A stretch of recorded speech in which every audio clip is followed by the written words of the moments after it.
iHeartRadio presents Podversations, a weekly discussion with the biggest names and influencers in podcasting.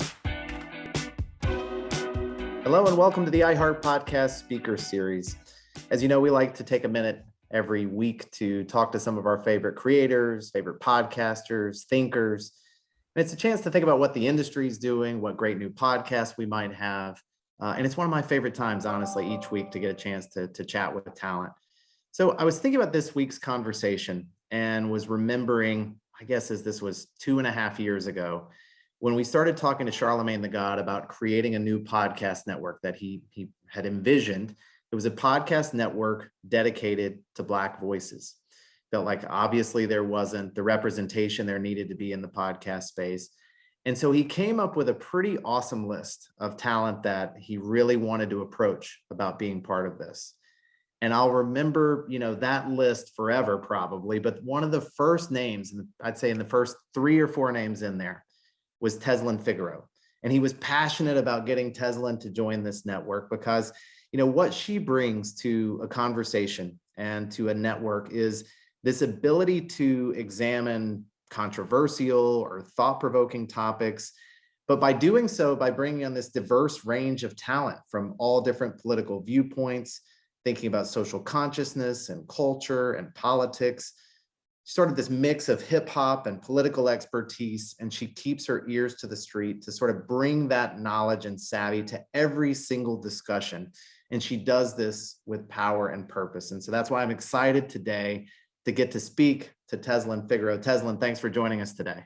Thank you so much for being here. And thank you to the iHeart family and you for welcoming me. You were one of the first folks that I talked to and joining the family. So thank you so much. I will never forget that. You know how you remember some of those conversations you have for the first time, remember exactly where you were. And I remember exactly where I was in an airport. So excited to get a chance to chat with you after everything Charlamagne had said. And so, in the introduction, I mentioned the fact that you make a point to look at and talk to people with a wide range of viewpoints. And not only that, you're one of the few commentators and journalists and people sort of investigating everything going on that is willing to go on news sources of a wide range of views. And you really don't see that a lot. Is that always been part of your approach? I'm curious because truly you are very unique in this sense that you'll see you on various, very different ends of the political spectrum in terms of the people that you're talking to.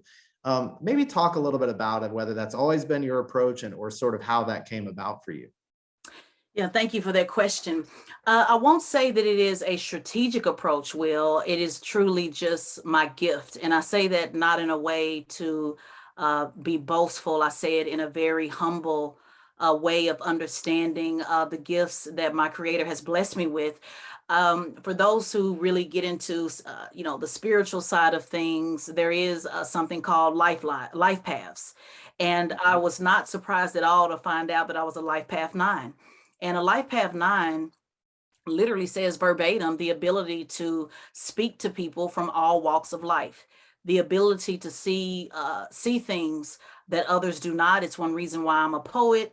The discernment to be able to see metaphors and analogies and people's struggle and their walk of life in their shoes and see the humanity, but also at the same time prick their conscience and challenge them in a way that others may be afraid to do.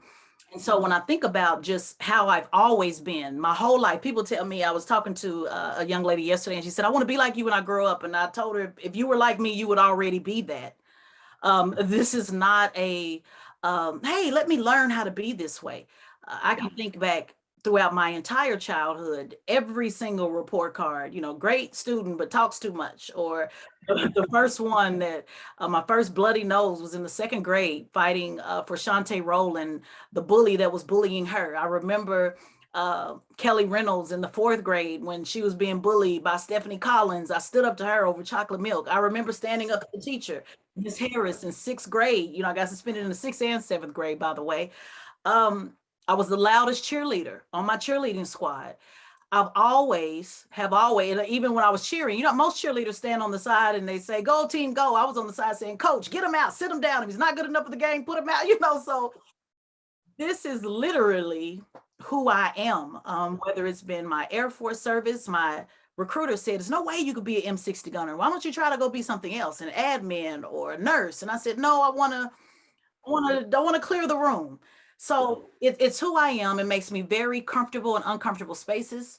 My background, my paternal side of my family was completely different than my maternal side of the family. And every weekend I was rotating between both families.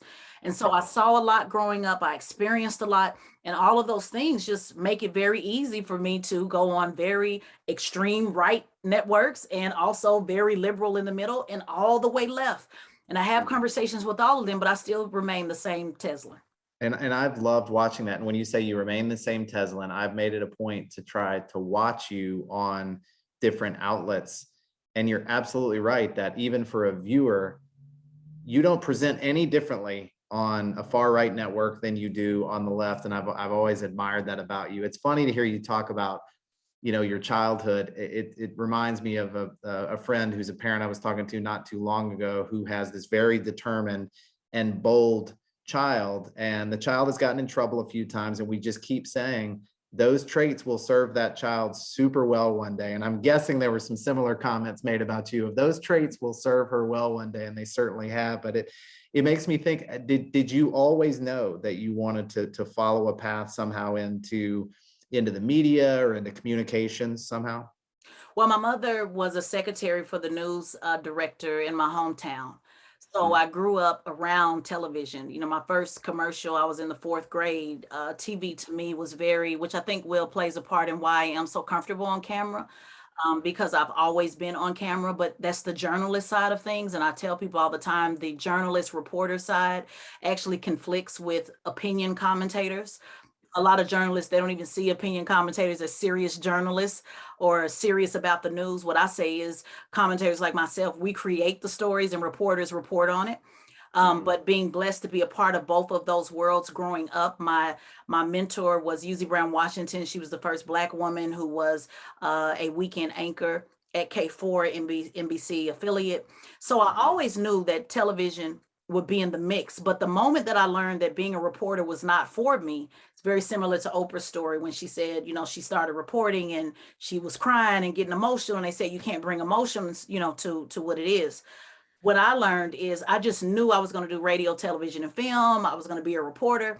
And it really was when the O.J. Simpson case happened, and I was in high school at that time. And that's when Court TV really got on. It's actually when CNN started doing a lot of opinion commentary. And Court TV, I would obsess over that case. I mean, literally, we would record it every day and watch it at night, and watch it from beginning to end. I still watch it, by the way. Documentaries coming up that's showing me actually watching it with Benjamin Crump. But I would obsess over that case. And that was when I learned, wow, I can actually talk about the law, because the dream was to go to law school. So, and politics is all about laws. But Court TV is what actually showed me that I could talk about the law and give my opinion and be on TV all at the same time. So it really was those early Court TV journalists, the Star Jones, when she was there at the time, Nancy Grace, all of those folks. That was when I said, okay, that is it. But I still didn't aspire to that. My mom stopped working at the television station. There was no path. Nobody put me in the game. Getting into politics and always raising my hand and people covering it, and then me going to the microphone to talk about it is how this came. There was no path. I don't think there is a path to be a commentator. You either are or you're not. It's certainly not a degree that you go learn how to do. A natural skill for sure. It's interesting you talk about the OJ case, and I was also in high school at the time. I'd not really stopped to think about how much that shifted or influenced the future of, like news commentary. And as you mentioned, Court TV and things like that's super interesting to think about that happening. I was also curious about the origins for you of, sort of the political advising sort of piece of this as well, where you've been a consultant and advisor to many. How did that come about for you? Well, I've always ran my business. I've always worked in corporate America, or I had a staffing firm in Orlando, Florida. I had 300 employees, but my staffing firm was very focused on community and really focused on giving people opportunities that they did not otherwise have. Again, from my own personal story, leaving home at 18 years old and going to Dallas, Texas, not having a place to stay, sleeping in my car, not having a job. It was a staffing firm that first gave me that opportunity. Because I carry those stories near and dear to me, because my parents, there was no, not even a silver spoon, no spoon at all. It truly did. I truly did come from a family that said, my grandmother would say, sit on your own bottom. My life experiences has allowed me to be able to understand how they're directly connected to politics. And because I do not shy away from my homies and different, Charlamagne calls me the hood whisperer, because I don't shy away from those stories. Even now today, it gives me a different insight that a politician may be too far removed from, or a high profile person may be too far removed from. I also notice that a lot of even my clients, they're usually centered around people that are yes people, that don't give them the truth, that don't want to offend, or they're there because they're trying to go in a certain career trajectory. And the quickest way to lose a job is to tell a politician the truth. So because I'm not looking for a job, because I'm not looking for advancement or an opportunity, people tend to bring me around because they know they're going to get it raw. For example, Attorney Benjamin Crump, for those who are not listening, Time Magazine has ranked him as one of the most 100 influential people in the country. And he keeps me around to push back. I tell people all the time, we don't agree on everything. He literally calls me and says, what's wrong with this picture? I'll call him and give him unsolicited advice. He says I give him more unsolicited advice than anybody. He obviously appreciates it. Yeah, he does. And it's not that they do what I say, or they'll always do what I say. It's not a thing of me bullying them into what I think. It is just giving a different lens, a different perspective on how this might land on someone else. And so it's afforded me opportunities to advise some pretty important folks, and how they shift, how they, craft their view of the world. Yeah. One more question before I get to the podcast. This just made me think about this when you were talking about, your clients or politicians not wanting to hear from people who may disagree with them, or always hearing from yes men. Though I'm curious at the same time, how much have you seen this shift in the days of 24/7 social media bombardment, where you really can't also escape the naysayers, right? Because now you're sort of also flooded with people, no matter where you sit on the political spectrum, no matter what, your policies are or views are, you're always going to hear from people who disagree with you. And I'm curious how that has shifted your work as a consultant on that front, having to deal with politicians who probably are having a hard time, tuning out the naysayers, or people just some bombarding them with negativity. Well, I mean, the digital space has always been a part of my career, because I'm not a millennial, but I'm not a full generation X. I call it, they call it X-lineal. So it's not like I operated in a space without the digital space. Right. So it's always been a part of it. So if I were to say how it shifted, has it increased? Yes. To give you a real straight shot with no chaser, which is the name of my show, by the way, answer, they don't listen to what the naysayers say. And a lot of times, Will, that's the problem. They're not tuned in to what people are saying on the ground. They operate from a way of either, they don't know what they're talking about, or I don't have time to listen to that. I got to focus on what I'm doing. And some of that is true. I tell politicians, the makeup of a politician has to look very straightforward, has to block out any negative, whether it's social media, in the grocery store, in order to stay focused. The problem is, so they got that part down. The problem is, what happens when you do need to know that everybody can't be wrong about this?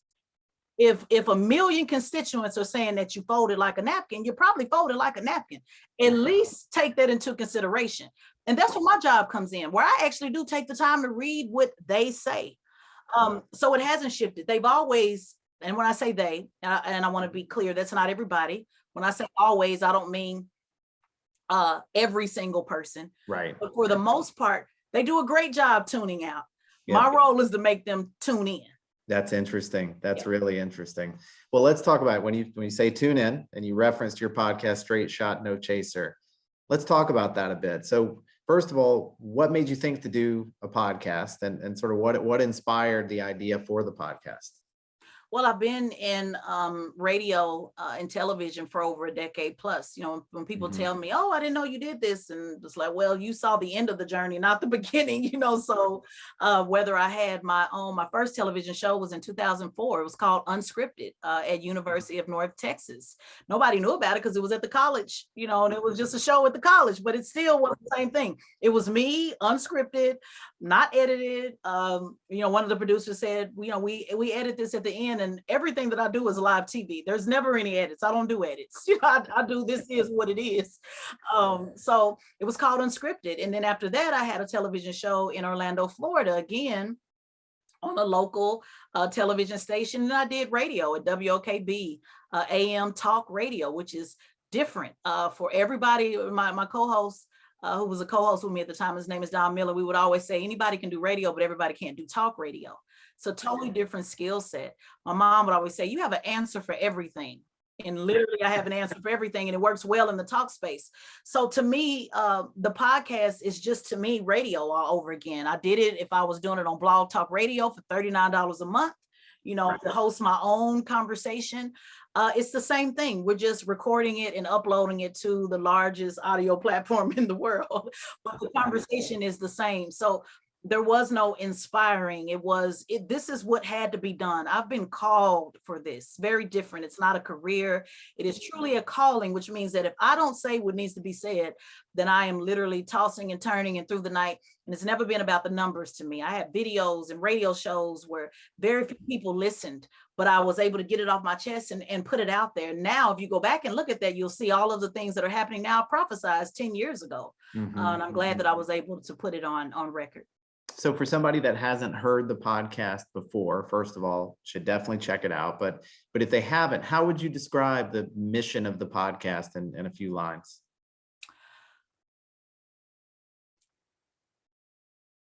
What I love, and I'm going to do my best to do a few lines. I think audio is so important. And I was thinking about this just yesterday, and I apologize. I know you said a few lines, but you know what, Tezlyn, take that back. It's actually, just tell us about it. I just want to frame this on why it's so important. Yeah.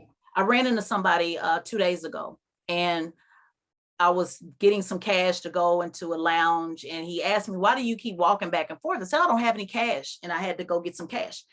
And he said, as we were holding a conversation, he said, you sound so familiar to me. And most people would say, you look familiar, or I think I know you. And he kept saying, you sound so familiar. And the place that I was at was not a place that you would assume somebody would be listening to my podcast or any of the things that I do.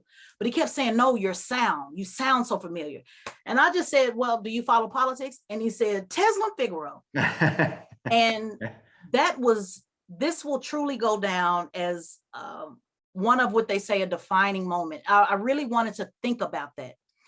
Sometimes I go live on IG and I turn my camera off, and people will come in and say, we can't see you, we need to see you. And I tell people all the time, stop looking at me. Stop looking for a distraction. Don't worry about my lipstick and what I look like and what my hair is looking like and all that. Listen to what I'm saying. The audio signal is literally a language with the brain.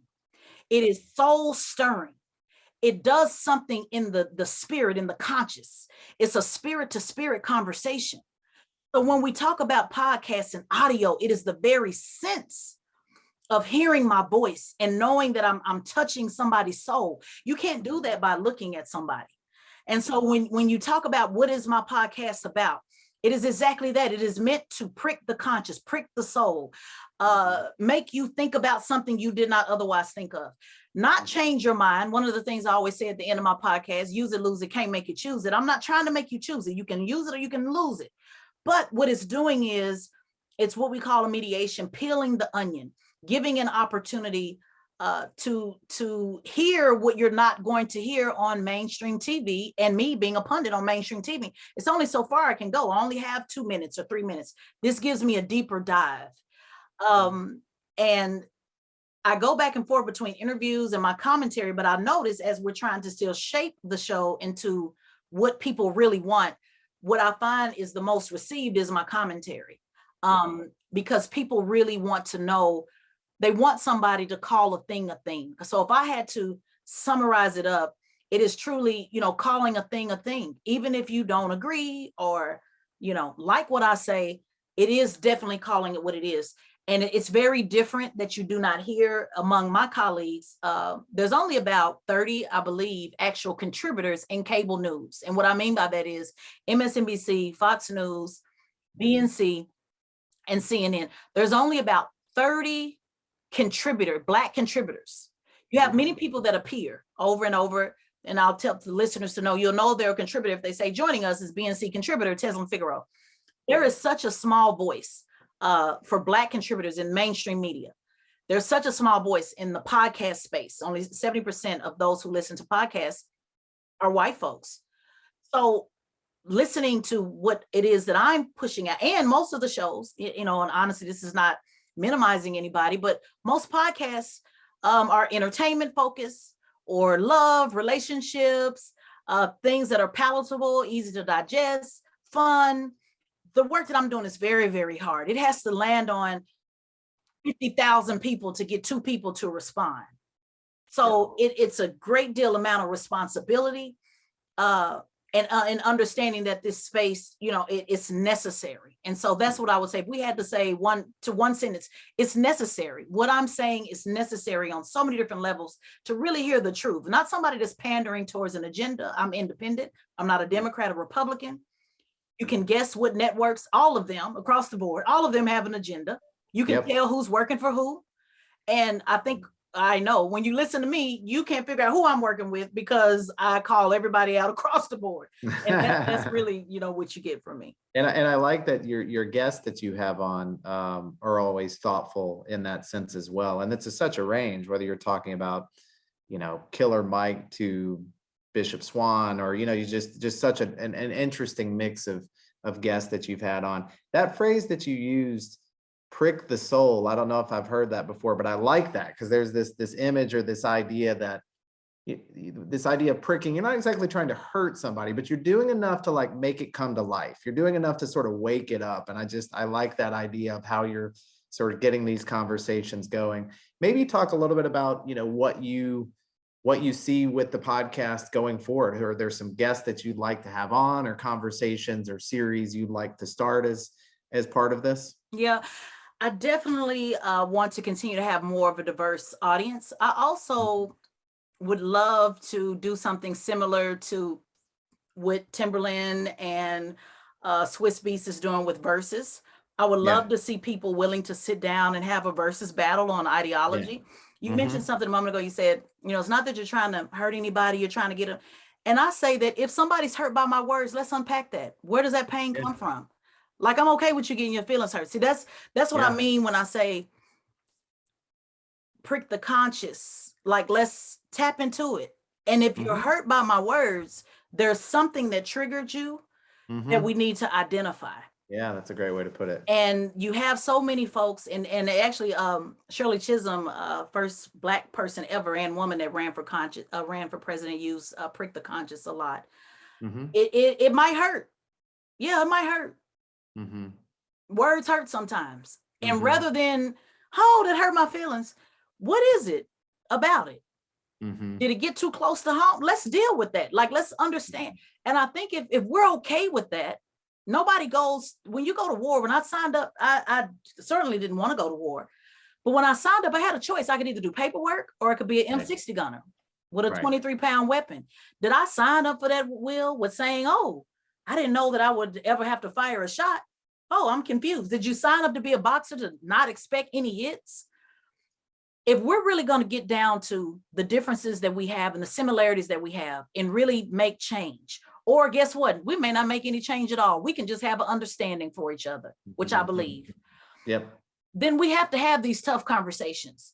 And so that's a part of it. I would love to have people who are willing to, some of my guests that I've had, I've asked them to come do a versus with someone else.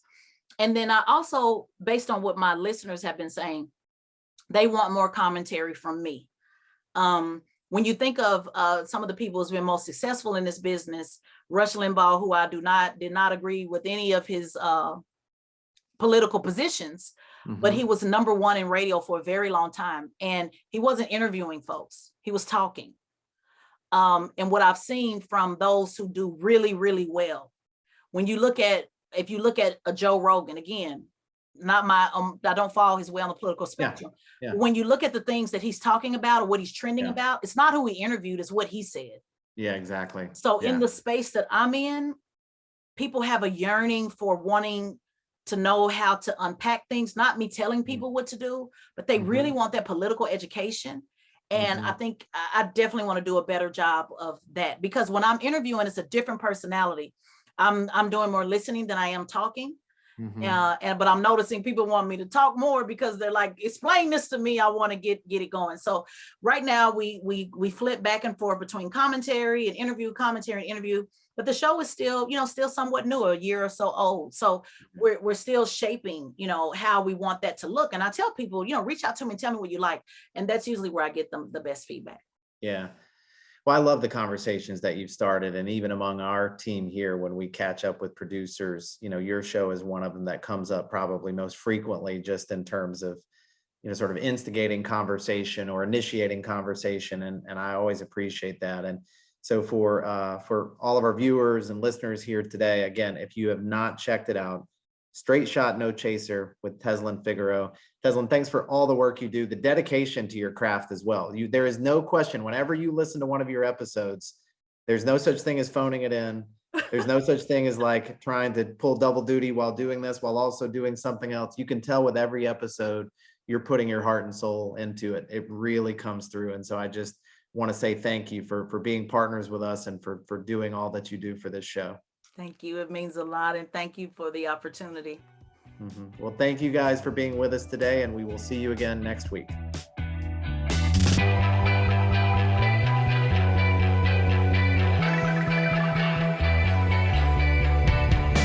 Podversations is a production of iHeartRadio. You can find more from the biggest names in podcasting on the iHeartRadio app or wherever you get your podcasts.